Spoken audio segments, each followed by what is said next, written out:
Les hommes attendent toujours le royaume de Dieu avec éclat. Ils ne savent pas qu'il s'enveloppe de mystère aussi pour recevoir en nous la puissance de Dieu.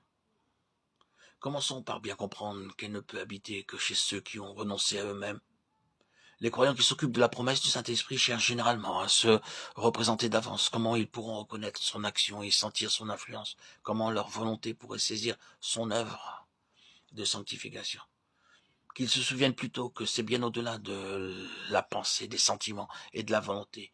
Qu'en un mot, c'est bien au-delà de leur âme, que c'est dans la retraite intime de leur esprit qu'il veut faire sa demeure. C'est donc avant tout par la foi qu'il faut saisir la présence du Saint-Esprit. Lors même que je n'aurai pas la moindre preuve de son action, je dois croire avec respect qu'il demeure en moi. Avec foi, je dois compter sur ses effets et les attendre dans le recueillement. Avec foi aussi, je dois renoncer entièrement à toute sagesse, à toute force propre, renoncer complètement à moi-même pour le laisser agir en maître. Peut-être les premiers indices de sa présence seront-ils si peu sensibles qu'à peine pourrai-je savoir qu'il est là. Peut-être ne parlera-t-il d'abord que par la voix de ma conscience ou en me rappelant quelques vérités bibliques.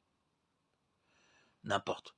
C'est alors que je devrais saisir avec foi et tenir ferme la promesse du Maître, le don du Père, et croire que réellement l'Esprit habite en moi, cherchant à me guider. Avec foi, je devrais placer alors tout mon être sous son contrôle, prêter l'oreille à tout ce qui me paraît être sa voix, et disposer ainsi mon âme à écouter toujours mieux ses appels.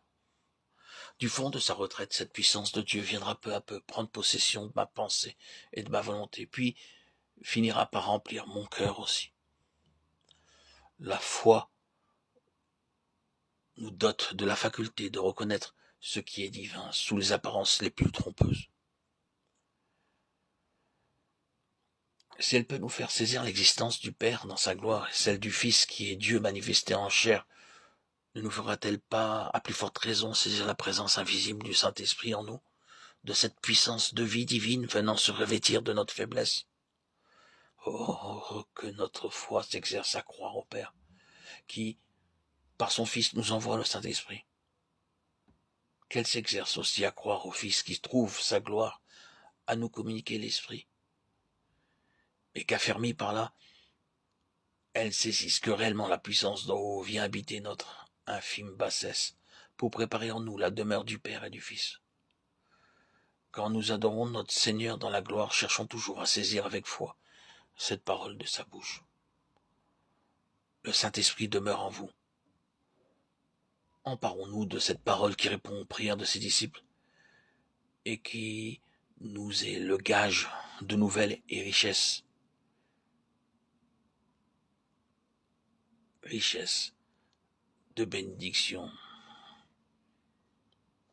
de notre Dieu.